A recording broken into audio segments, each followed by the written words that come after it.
የሚፈታበት፣ የተተበተበው የሚላላበት፣ ጥያቄዎቻችን በሙሉ የሚመለሱበት፣ በንስሐ ጎዳና የምንመላለስበት፣ በፍቅር መንገድ የምንሄድበት ከሰባቱ የአዋጅ አጽዋማት አንዱ የሆነው ጾመ ማርያም ጾመ ፍልሰታ ደረሰ። ጾመ ፍልሰታን ለምን እንጾመዋለን? ፍልሰታ ማለት ምን ማለት ነው? እናታችን ቅድስተ ቅዱሳን ቅድስት ድንግል ማርያም ያረፈችው ጥር 21 ቀን ነው። የተቀበረችው ደግሞ ነሐሴ ውስጥ ነው። ለዛ እኮ ነው አሟሟትሽ በጥር ነሐሴ መቃብር የተባለው። ጥር ያረፈችው እናታችን ነሐሴ እንዴት ተቀበረች? ከጥር እስከ ነሐሴ ድረስ 6 ወራት አሉ። 6 ወራትስ የት ነበረች? እጅግ በጣም ብዙ ሰዎች፣ ትንሽ የማይባሉ ብዙ ሰዎች በፍልሰታ ጾም ጉዳይ ብዙ ጥያቄ አላቸው። ብዙ የተወዛገበ ኢንፎርሜሽን አላቸው። በዚህች አጭር ቪዲዮ እግዚአብሔር ቢረዳኝ ምጥን አድርጌ እመልስላችኋለሁ። ታዲያ ለሁሉም ቤተሰብ እንዲዳረስና ሕዝበ ክርስቲያኑ እንዲጠቀምበት ኮፒ ሊንክ ማድረግ እንዳይረሳ እጠይቃለሁ። ፍልሰታ የሚለው ቃል ፈለሰ ከሚለው የግዕዝ ቃል የተገኘ ሲሆን ቀጥታ በጥሬ ትርጉሙ ፈለሰ ወይም ደግሞ ፍልሰታ ማለት መለየት፣ ማድረግ፣ ወደ ላይ መውጣት ማለት ነው። ስለዚህ ጾመ ፍልሰታ የእመቤታችን የቅድስት ድንግል ማርያምን ሥጋዋን ከመቃብር ወጥቶ ወደ ሰማይ ማረቡን ያመለክታል ማለት ነው። እሺ አሁን ወደ ዋናው ታሪክ እንመለስ። እናታችን ቅድስተ ቅዱሳን ቅድስት ድንግል ማርያም በዚህች ምድር ላይ ለ64 ዓመታት ከኖረች በኋላ ጥር 21 ቀን በእሁድ ቀን አረፈች።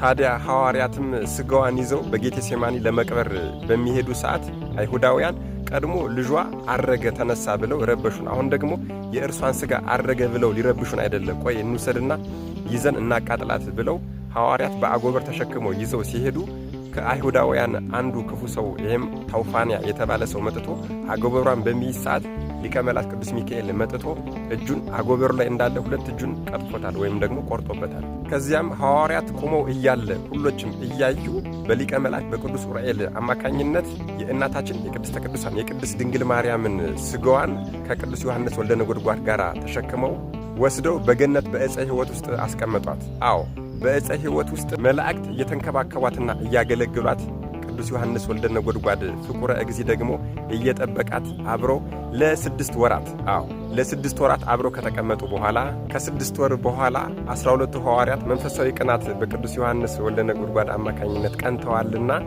2 ሱባኤ ከነሐሴ 1 እስከ 14 ድረስ 2 ሱባኤ ይዘው ጌታችንን ጠይቀዋል። ጌታችንም ሥጋዋን ትኩስ እንደሆነ አምጥቶ ሰጥቷቸዋል። በዚህም መሠረት መጀመሪያ ሊቀብሩበት አስበው በነበረው በጌቴሴማኒ የአታክልቱ ቦታ ላይ ወስደው እናታችንን ቀብረዋታል። ከ12ቱ ሐዋርያት አንዱ ቶማስ ታዲያ ለስብከት አገልግሎት ወደ ህንድ ሂዶ ነበርና እዚህ ቀብር ላይ አልተገኘም ነበረ። ታዲያ 12ቱ ሐዋርያት ቀብረዋት ማለትም በሁለተኛው ሱባኤ ማለት ነሐሴ 14 ቀን ቀብረዋት እናታችን ቅድስተ ቅዱሳን ቅድስት ድንግል ማርያም ደግሞ በሦስተኛው ቀን እንደ ጌታችን ትንሣኤ በነሐሴ 16 ወደ ሰማይ አረገች። ይህም ሲሆን ደግሞ 12ቱ ሐዋርያት አላዩአት፣ ማንም ያያት አልነበረም። ታዲያ ቅዱስ ቶማስ ከስብከተ ወንጌሉ ጨርሶ ማለትም ከህንድ በደመና ተነጥቆ እየመጣ ያለ እናታችንን ደግሞ ስታርግ በአየር ላይ ተገናኝተዋል ማለት ነው። በዚህም ሰዓት እጅጉን አዝኗል። ወፈቀደ ይደቅም ደመናሁ ይላል፣ ከደመናው ላይ ሊወድቅ ወደደ ይላል ወደ ምድር። አዎ ቀድሞ የልጅሽን ትንሣኤ ሳላይ ቀረሁ፣ አሁን ደግሞ የአንቺን ትንሣኤ ለስብከተ ወንጌል በሄድኩበት ከሐዋርያቱ ተለይቼ ሳላይ ቀረሁኝ ብሎ ቢያዝን ነው። በዚህም ሰዓት እናታችን ቅድስተ ቅዱሳን ቅድስት ድንግል ማርያም ትንሣኤንስ አንተ ብቻ አየህ፣ ወዳጆችህ አላዩም፣ ምስክር ምልክት የሆንህም ብላ ከመግነዙ ጨርቅ ቆርጣ ሰጠዋለች። ከዚያም ወደ ኢየሩሳሌም እንደደረሰ የእመቤታችን ነገር እንዴት ሆነ ብሏቸዋል። ሐዋርያቱም አግኝተን እኮ ቀበርናት ብለውታል። እርሱም ሞት በጥር በነሐሴ መቃብር ለሰሚውም አያምር ብሎ መልሶላቸዋል። አንተ ድሮም ተጠራጥረሃል፣ የጌታችንን ትንሣኤ ተጠራጥረ ጎኑን ካልዳሰስኩ ብለህ የደረሰብህን ታውቃለህ አሉት። ገንዘን የቀበርን እኛ እያለን እንዴት ትጠራጠራለህ ብለው ወደ መቃብሩ ወስደውታል። መቃብሩንም ሲከፍቱ እናታችን የለችም፣ ባዶ ሆኖ አግኝተውታል።